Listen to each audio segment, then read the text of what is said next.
जय श्री राम भक्तों। कैसे हैं आप सब। आज मैं ईश्वर का नाम जप तो हम कर ही रहे हैं, उसके अलावा एक छोटी सी बात ये शेयर करना चाहती हूँ कि जो भी ईश्वर का नाम जप कर रहे हैं, ईश्वर पे जो पूर्ण श्रद्धा रखते हैं, जो ये मानते हैं कि कण कण ईश्वर ने बनाया है, मैं उन सब से आज एक ये बात शेयर करना चाहती हूँ कि आप अभ्यास करें हर मनुष्य को आत्मा स्वरूप देखकर, परमात्मा स्वरूप मानकर उसका सम्मान करें। सम्मान मनुष्य को बहुत खुशी देता है, ये बात बिल्कुल सच है।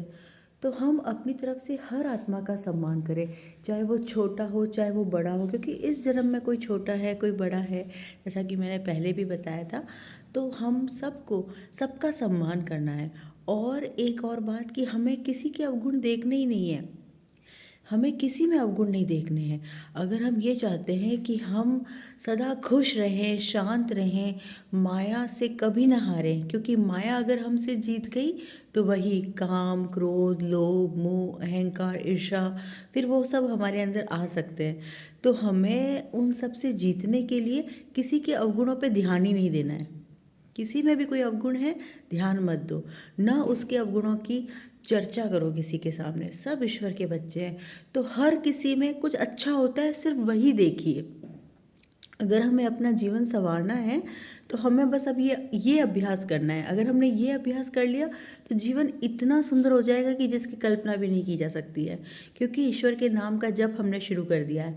एक जो गुरु जी ने बताया है कि हमें, प्रेमानंद महाराज जी ने बताया कि हमें कभी भी अगले 30 डेज तक, मतलब आज 12 फरवरी है, 12 फरवरी से पूरे अगले 30 दिन तक ऐसे घर में लाइन से पूरे 30 डेज खींच लीजिए।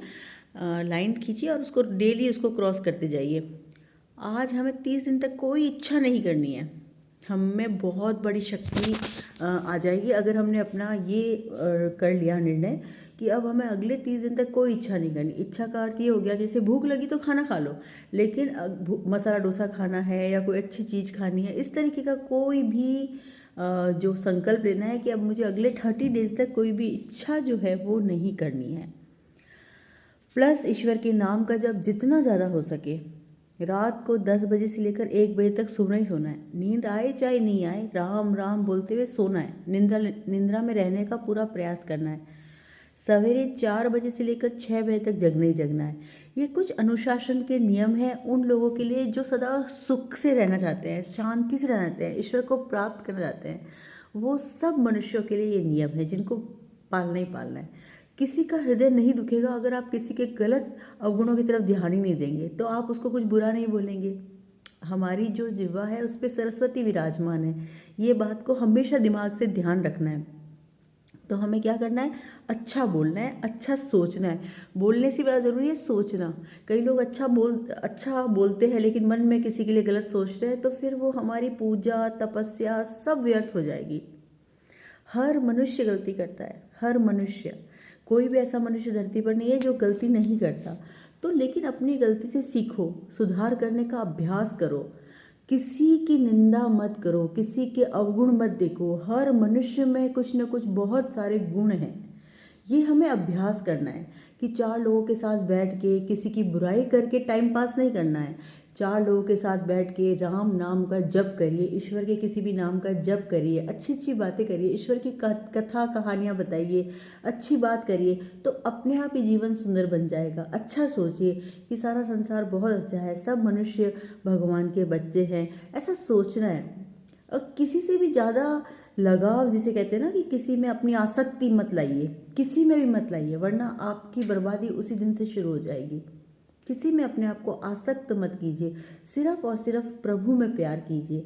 अगर आप प्रभु से प्यार करेंगे और सब में प्रभु को देखकर आप अपने मन में सोचेंगे कि ये मेरा बच्चा है, इसमें प्रभु विराजे हैं, मैं अपने बच्चे को नहीं प्रभु को प्यार कर रहा हूँ, या ये मेरे पतिदेव है, इसमें परमात्मा बैठे हैं, मैं मेरे पतिदेव की नहीं परमात्मा की सेवा कर रही हूँ, ये मेरे सास ससुर हैं, ये मेरे भाई बहन हैं, ये मेरे रिश्तेदार हैं, सबको सम्मान कीजिए। माता पिता सब में सोचिए कि ये मेरी बहन, इसमें ईश्वर स्वरूप है, सब में ईश्वर देखिए।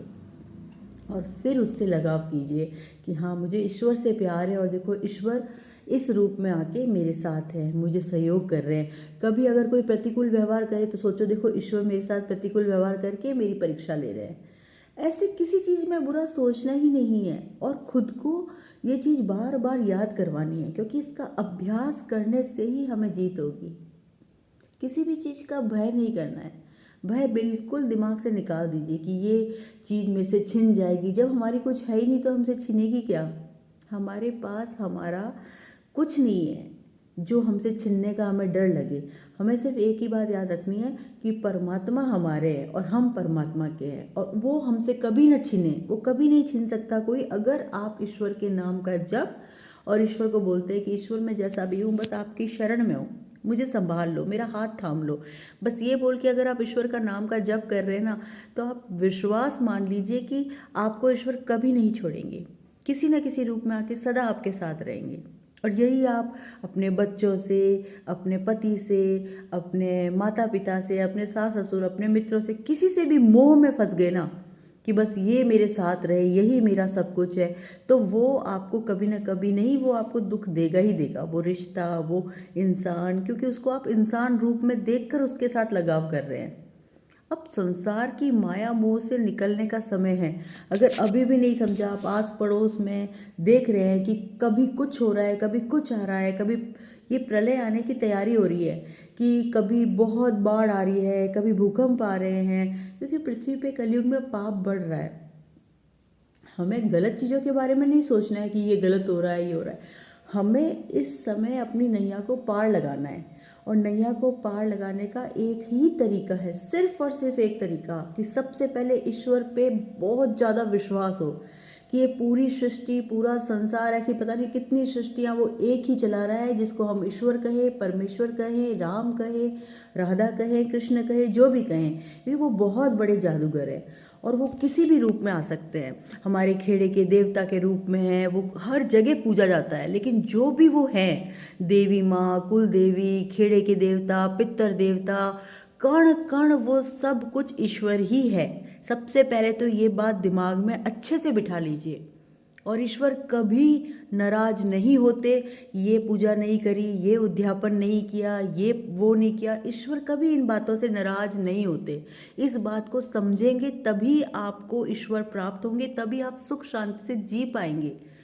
ईश्वर सिर्फ और सिर्फ ये चाहते हैं आपसे कि आप किसी के बारे में गलत न सोचें, न अपना कोई कर्म जीवा से, तन मन और धन से ऐसा कुछ करें जिससे किसी के हृदय को ठेस पहुंचे। ऐसा कोई कर्म न करें, किसी को कटु वचन न बोलें और किसी का अपमान न करें। बस ईश्वर परमात्मा खुश है, क्योंकि परमात्मा सब में है। तो ये बात ईश्वर की बहुत कृपा होने के बाद समझ में आती है। पहले हर कोई, लेकिन सीढ़ियाँ हैं ईश्वर को प्राप्त करने की, ज्ञान की सीढ़ियाँ होती है, जिसमें कई लोग पहले व्रत करते हैं, कई लोग तपस्या करते हैं, कीर्तन करते हैं, फिर जैसे जैसे ईश्वर का ज्ञान प्राप्त होने लगता है वैसे वैसे आपको समझ में आने लगता है कि भगवान का दिल इतना बड़ा है कि हमारी कल्पना शक्ति से बड़ा है। तो वो कभी भी व्रत, नियम, खाने पीने की चीज़ें, इन सब से खुश नहीं होते। वो खुश होते हैं कि मेरे बच्चे जो हैं वो सदा दूसरों के लिए अच्छा सोचते हैं, त्याग की भावना रखते हैं, स्वार्थ नहीं रखते, मोह में नहीं फंसते। मोह का अर्थ यही है कि ये मेरा है, चाहे वो तन हो, चाहे वो धन हो, या ये आत्मा, ये सब कुछ प्रभु की है। ऐसी भावना जब आपके अंदर आने लगेगी तभी आप असली संत हैं। संत वो नहीं है जो सिर्फ टीका लगा के या पीले वस्त्र पहन के बैठे हैं। संत वो हैं, चाहे वो गृहस्थी में हो, चाहे वो तपस्या कर रहे हो। संत वो है जो हर समय ईश्वर को याद करते हैं अपने हृदय में और अपने मन की सफाई रखते हैं। घर की सफाई, ये सब कुछ भी बहुत ज़रूरी है, लेकिन घर एकदम आपका चमक रहा है लेकिन आपका मन गंदा है, आप मन में दूसरों के लिए गंदा सोच रहे हैं, ईर्ष्या कर रहे हैं, किसी की सुख से जल रहे हैं, तो फिर वो सफाई बाहर की कोई काम की नहीं है। अपना मन एकदम पवित्र करिए। पवित्र अर्थात सबके लिए अच्छा सोचिए। सोचिए कोई बात नहीं, क्या होगा अगर आज ऐसी भावनाएं ईश्वर के बच्चों में होती है जो ईश्वर को सच्चा प्यार करते हैं। वो ऐसे होते हैं, वो कहते हैं कोई बात नहीं, आज मुझे रोटी ना मिले, किसी और को मिल जाए, कोई बात नहीं, आज मैं अच्छा कपड़ा पहनूं ना पहनूं, लेकिन मेरी जगह ये मनुष्य पहन ले, इसको अगर खुशी मिलती है तो वो होते हैं ईश्वर के सच्चे संत, ईश्वर जिनको बहुत ज़्यादा प्यार करते हैं। और हर वक्त याद रखिए कि हमें नहीं पता हमारी कौन सी सांस आखिरी है, क्या पता किस क्षण अभी भूकंप आ जाए, अभी कुछ हो जाए, पता नहीं क्या हो जाए कि हमारी वो सांस आखिरी हो। तो इसलिए किसी भी चीज़ में मोह माया रखने की बजाय दुआएं इकट्ठी करो, राम नाम का धन इकट्ठा करो कि अगर अभी इसी क्षण बुलावा आ जाए तो हम राम राम बोल रहे हो, क्योंकि हम आखिरी समय में जो बोलेंगे, जिसके बारे में सोचेंगे, हम वैसे ही बन जाएंगे और हमें मुक्ति मिल जाएगी। इस धरती पे मृत्यु लोक में बहुत दुख है, जन्म मरण के चक्कर से निकलना ही आपको सबसे अच्छा रहेगा कि ईश्वर का नाम चलता रहे। ईश्वर जब धरती पे कुछ अच्छा काम करने के लिए भेजे फरिश्ता बना के कि भाई आपको ये काम करना है, वो एक अलग बात है, लेकिन अपने पाप पुण्य में फंस के धरती पे आना है तो ये इससे बड़ी कोई दुख की बात नहीं है। श्री राम प्रभु भी आए तो उन्होंने भी कष्ट उठाया, तो धरती पे आके सुख किसी को नहीं मिलता है, माया कभी न कभी छल लेती है। तो इसलिए माया से जीतने के लिए ईश्वर के नाम का जप करते रहिए, मन में किसी के लिए गलत नहीं सोचिए, किसी के अवगुण मत देखिए, उसके गुण देखिए। हर इंसान में गुण है, हर इंसान में गुण है, और प्रभु कभी नाराज नहीं होते, चाहे आप उद्यापन करें न करें, आप ये करें, वो सिर्फ आपकी श्रद्धा है। आप करिए उद्यापन, आप व्रत भी कीजिए, जो आपको अच्छा लगता है वो कीजिए, मगर ये मत सोचिए कि अगर ये नहीं किया तो भगवान नाराज हो जाएंगे। हमेशा याद रखिए, भगवान को बुरा तब लगेगा जब आप भगवान के भक्तों का अनादर करेंगे, अपमान करेंगे प्रभु के किसी भी भक्त का। इसलिए धरती पे जितने भी मनुष्य हैं, किसी में अवगुण न देखिए, मीठे शब्दों का इस्तेमाल कीजिए, मीठा बोलिए, मुख से ईश्वर का नाम लीजिए, गाली गलौज नहीं करना है किसी को भी कभी भी जीवन में, और कभी लालच नहीं करना है। काम, क्रोध, लोभ, मोह, अहंकार, ईर्ष्या, इन सब पे विजय प्राप्त हो जाएगी अगर आप कॉन्टिन्यूअस ईश्वर के नाम का जप, ईश्वर की शरणागति में है और सबका अच्छा सोच रहे हैं, सबका भला सोच रहे हैं। ये जो प्रथाएं चली आ रही है कि वो बहू है उसको घूंघट करना चाहिए, वो बेटी है तो उसको ये करना चाहिए, मेरी दृष्टि में सब ईश्वर के बच्चे हैं और हम यहाँ सृष्टि में आए हैं। अगर हमारा मन पवित्र है तो हम सबको अपनी बेटी की तरह देखेंगे, हम सबको अपनी बहू बेटी सब एक ही है, सब शरीर तो कुछ है ही नहीं, सब आत्माएं हैं, सब अपना अपना बस रोल कर रहे हैं। तो सब में ईश्वर जब हम देखने लगेंगे ना, तो हम ये बेवजह की जो बातें होती है जिसकी वजह से हम लड़ते हैं जाति की वजह से कि ये ऊंची जाति है, ये नीची जाति है, ये धनवान है, ये गरीब है, हर मनुष्य अमीर है, हर मनुष्य जो है वो अगर उसका दिल छोटा है तो वो गरीब है। अमीर क्यों है? क्योंकि हम परमात्मा के बच्चे हैं और परमात्मा के पास कितना धन है उसकी कल्पना भी नहीं की जा सकती, इसलिए हम सब धनी हैं। हम सब अपने हृदय में सबका अच्छा सोचते हैं तो हम चरित्रवान हैं। तो चरित्र इंसान के मन से होता है, दिखावे से नहीं होता, इसलिए हमेशा मन में सबको भगवान का बच्चा समझ के सम्मान कीजिए, आपका चरित्र ऑटोमेटिक बहुत अच्छा हो जाएगा। किसी को भी बुरी नज़र से मत देखिए। संसार में सब जितने भी भगवान की आशीर्वाद से पुरुष का चोला पहने हुए हैं तो सब आत्माएं, उन सबको सब भाई बहन बच्चे की तरह देखिए, हर महिला और हर पुरुष अपनी संसार में जितनी भी माताएं बहनें उन सबको अपनी छोटी बहन बिटिया माता के समान देखें। ऐसी भावनाएं आएंगी जब आप हर वक्त ईश्वर के नाम का जप करेंगे। गंदा न बोलें न सोचें, आपके भाग्य की कलम आपके हाथ में है, तो जैसा आप सोचेंगे वैसे आपके कर्म होंगे, वैसा ही आपका भाग्य बनेगा। तो ईश्वर ने आपको बोला है कि मेरे बच्चों तुम सर्वशक्तिमान के बच्चे हो, ये लो तुम्हारे भाग्य की कलम मैंने तुम्हें खुद दी है, तुम अपने भाग्य अपने आप लिखो, जो हो गया उसको भूल जाओ। आज अभी इसी वक्त अच्छे से अच्छे कर्म करो, अच्छा सोचो, परम पवित्र विचार रखो और सेवा करो।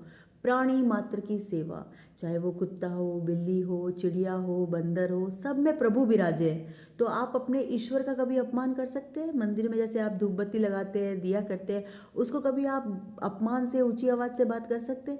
ऐसे सब में ईश्वर है। चाहे वो बंदर है उससे भी आप ऊंची आवाज़ में बात मत करिए, उसे भी आप सम्मान से कि इसमें प्रभु विराजे है। कुत्ता है उसे भी कभी आप ऐसे नहीं कि भाग यहाँ से, ऐसे इस तरह से कभी किसी के साथ मत कीजिए, क्योंकि आप याद रखिए कि आप जैसे ही उसका तिरस्कार कर रहे हैं प्रभु का तिरस्कार कर रहे हैं। इसलिए हर प्राणी में ईश्वर के दर्शन करते हुए सम्मान कीजिए। अगर आप कुत्ते को रोटी खिला रहे हैं ना तो ऐसे फेंकिए मत कि चल रोटी खा ले।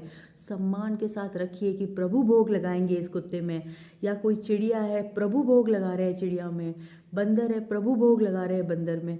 पति परमेश्वर भोग लगा रहे हैं। बच्चा मेरा जो है उसमें ईश्वर भोग लगा रहे हैं। सब में ईश्वर देख के सबका सम्मान करिए, चाहे वो सास ससुर हो या आपके माँ बाप हो, भाई बहन हो, कोई भी हो, सब में प्रभु विराजे। ऑफिस में भी बैठे हैं आपके प्रभु, आपके सहकर्मी बन के। खेत में भी आप जा रहे हैं, पेड़ पौधों में प्रभु है। जो फसल है वो भी प्रभु ही है। जो ये घर है वो भी प्रभु है। जब आपके अंदर ऐसे विचार आने लगेंगे तो समझ जाना कि अब ईश्वर हर घड़ी आपके साथ है। तो बस मैंने सोचा कि सुबह एक छोटी सी वीडियो बनाई जाए, अपने सारे भक्तों से, अपने सारे भाई बहनों से बात की जाए थोड़ी सी। और आज हम सब ये दृढ़ निश्चय लेते हैं कि हम ईश्वर के नाम का जप करेंगे, ना बुरा बोलेंगे और ना बुरा सोचेंगे किसी के लिए भी। किसी के अवगुणों के बारे में हम बात नहीं करेंगे। आज से हम इस चीज़ का अभ्यास करेंगे और प्रभु हम सबको शक्ति दे कि हम सदा ईश्वर का नाम करते हुए इस बार हमारी नैया पार हो जाए। जय श्री राम। सबका भला हो, सब खुश रहें। जय श्री राम।